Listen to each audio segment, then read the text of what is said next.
buka dengan bacaan doa dulu. Berdoa mulai. Bismillahirrahmanirrahim.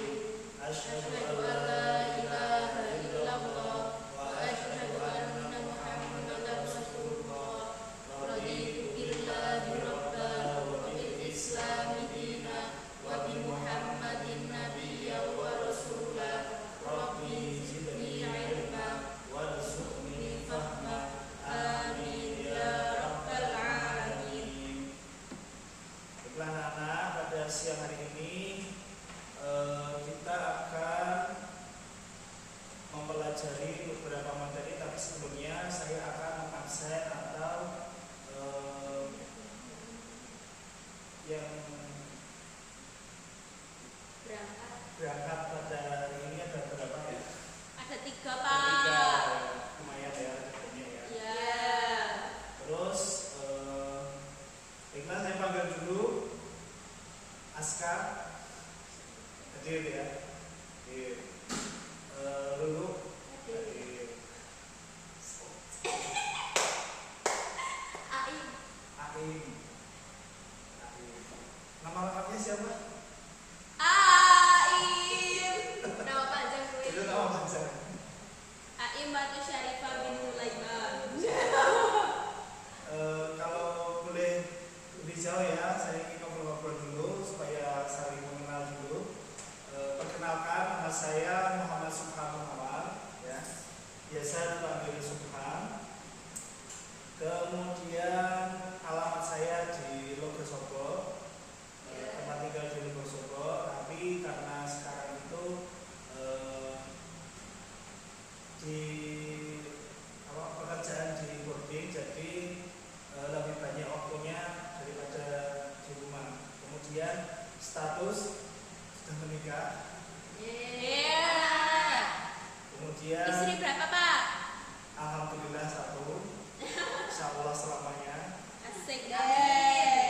Terus untuk di sini saya akan membahas tentang mata pelajaran fikih, gitu ya. Mungkin itu yang bisa saya perkenalkan sedikit biar kalian lebih kenal dekat dengan saya. Sedekat apa tuh? Ya, sedekat yang sudah saya sampaikan. Nah, di sini karena ini termasuk kehadirannya lengkap ya, 3, jadi saya bersyukur kalian semuanya semangat dalam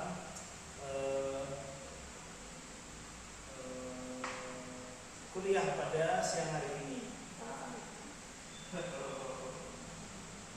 Baik, sebelum kita ke materi tentang usul fikih dan pengertiannya, saya di sini ada beberapa tes untuk kita mengetahui apa itu fikih, apa itu usul fikih, gitu ya.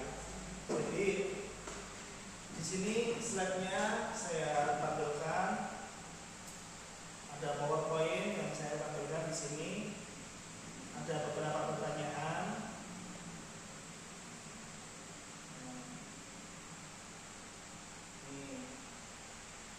Yang bisa menjawab nanti silakan angkat tangannya dulu.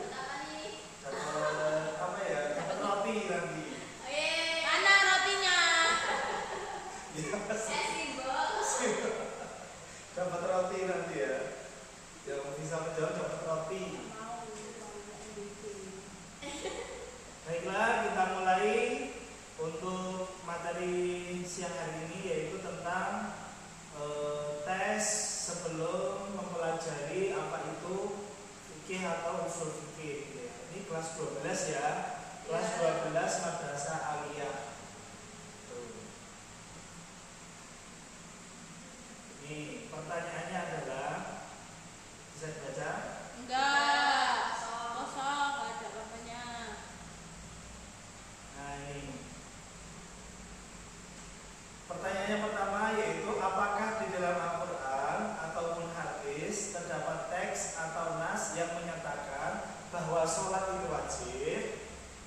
Tidak. Jawabannya hanya menjawab dua, ada atau tidak ada. Tidak tahu. Ada. Ada yang menjawab tidak tahu, Iya. ada yang menjawab ada. Ada. Aska menjawab apa? Itu. Menjawab apa? Itu ada pertanyaan, pilihannya hanya jawabannya, pilihan jawabannya ada atau tidak ada.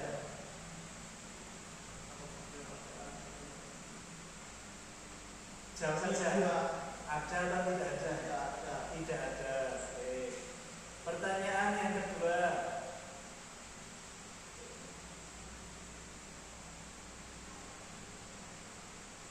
Nah itu. Lihat ya. Apakah di dalam Al-Quran ataupun hadis terdapat bukan ada. Oke.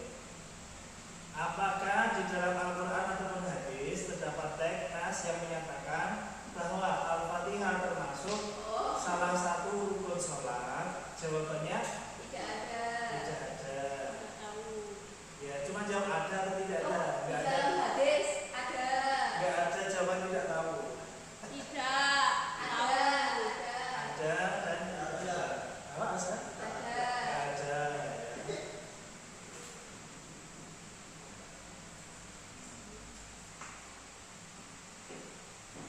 Sekarang pertanyaan yang ketiga.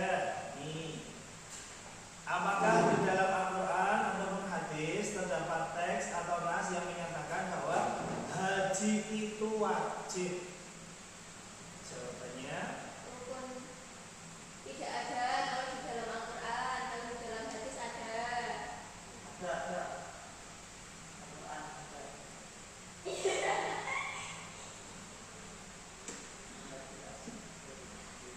ya. Nah itu adalah beberapa pertanyaan yang akan mengantarkan kita mempelajari tentang oke. Jadi beberapa pertanyaan tadi sudah mendapatkan jawabannya ya. Ada pertanyaan yang pertama itu jawabannya ada, tidak tahu atau tidak ada. Yang kedua ada dan tidak ada. Dan yang terakhir, apakah di dalam Al-Quran ataupun hadis terdapat teks nas yang menyatakan bahwa haji itu wajib? Jawabannya di Al-Quran tidak ada, di dalam hadis ada.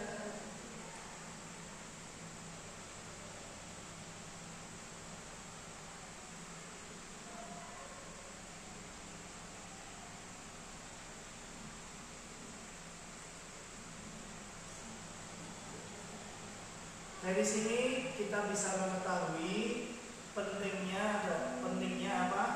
Usul fikih, gitu ya. Pentingnya usul fikih atau fikih sendiri ya, karena sumber hukum Islam itu adalah Al-Quran dan hadis. Jadi kalau di dalam Al-Quran dan hadis, kalau tidak ada mazhab juga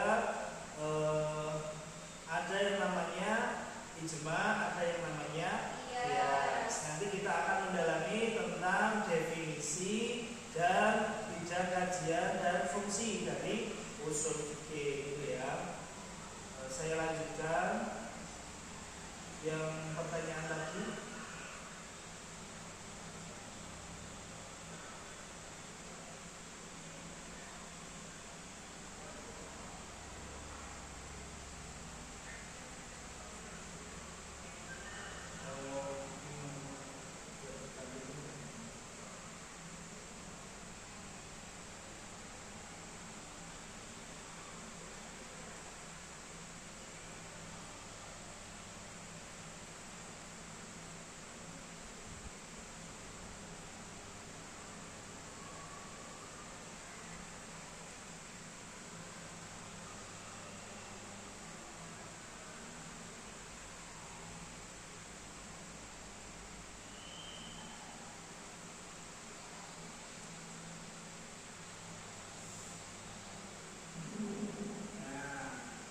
Jawabannya semuanya adalah ini dari pertanyaan tadi ya.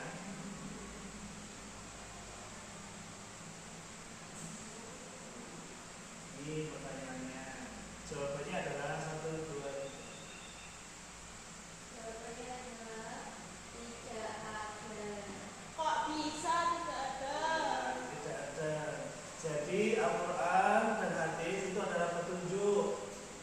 bagi kita untuk apa?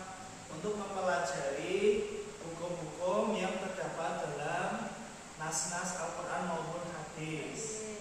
Apakah ada teks yang menunjukkan bahwa sholat itu wajib? Yang ada adalah anjuran untuk mendirikan sholat, gitu ya. Yang ada itu hadisnya, ya. Apakah di dalam Al-Quran ataupun hadis terdapat teks yang menyatakan bahwa Al-Quran termasuk salah satu rukun sholat? Kan? Juga tidak spesifik Al-Quran menyebutkan. Haji juga itu juga tidak menyebutkan. Lanjut. Nah, sekarang kita masuk ke usul fikih.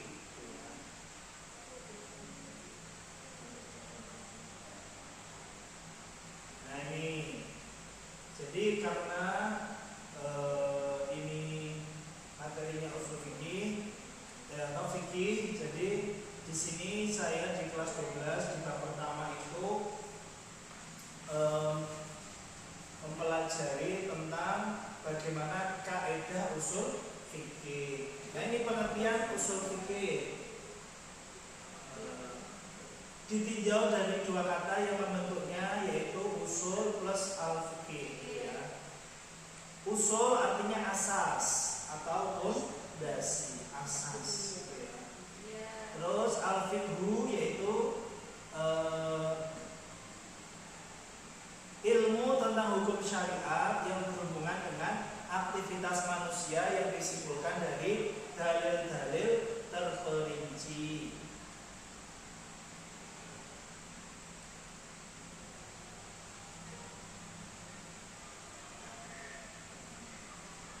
Kemudian usul fikih sebagai ilmu,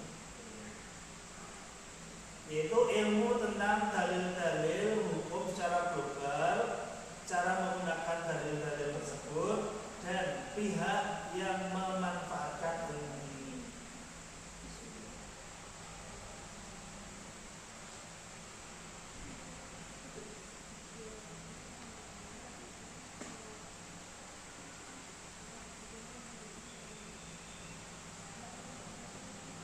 Tiga aspek usul fikih. Yang pertama dalil-dalil global, kemudian yang kedua cara menggunakan dalil, yang ketiga ijtihad dan mujtahid. Jadi kalian semuanya anak kelas 12 itu sudah termasuk yang dikategorikan orang yang berijtihad. Nah, ijtihad itu pahalanya kalau di antara dua yang kalian pahami itu benar, maka pahalanya 2. Tapi kalau salah, pahalanya 1. Itu orang berijtihad. Kemudian bidang kajian usul fikih itu ada apa saja? Ada apa ya? Apa? Wilayahnya apa saja? Apakah ada yang mengetahui di antara kalian bidang kajian fikih? Belum tahu, Belum, ya. Pak. Yang pertama itu hukum. Pasti ya.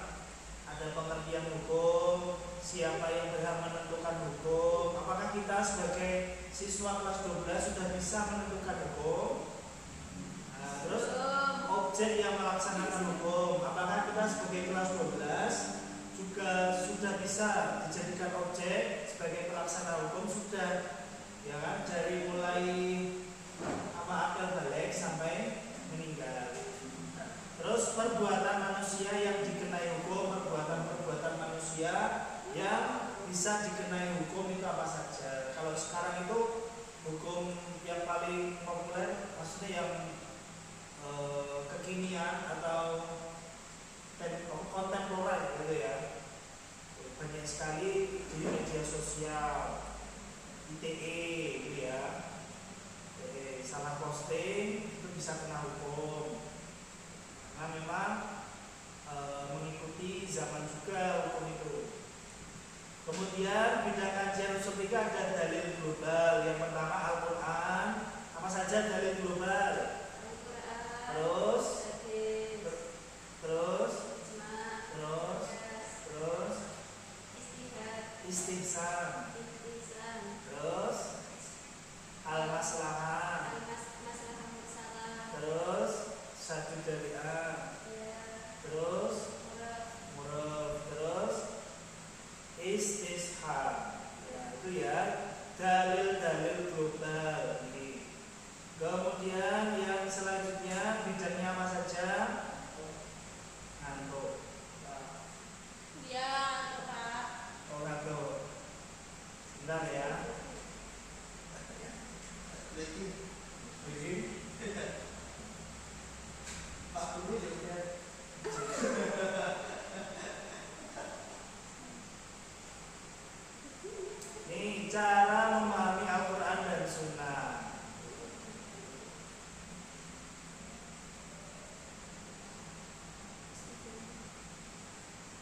ijtihad, ada taklid, ada talfiq, ada syarat ijtihad. Nah, beberapa dari bidang kajian ini nanti kita semuanya akan membahas apa itu pembahasan-pembahasan yang sudah saya sampaikan. Jadi untuk lebih mudahnya ini pre-memori aja ya, tidak usah keluar.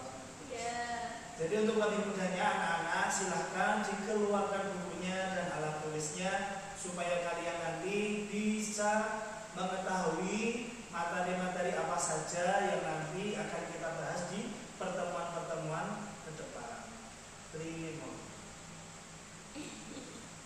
Terus saya lanjutkan lagi ya, fungsi usul fikih bagi kita.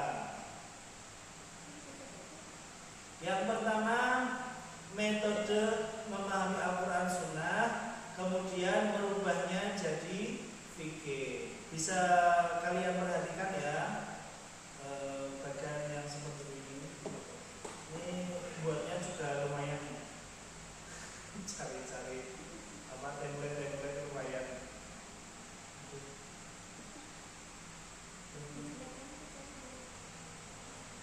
Nah, seperti ini. Yang pertama itu adalah bahan bakunya dulu. Bahan bakunya apa? Al-Quran. Kemudian digunakan dengan atau diolah menggunakan mesin. Mesinnya namanya apa? Usul fikih. Ya.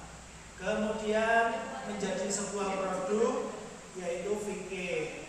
Sholat itu dalam Al-Quran tadi ya, tes sebelum kita mulai kajian fikih itu apakah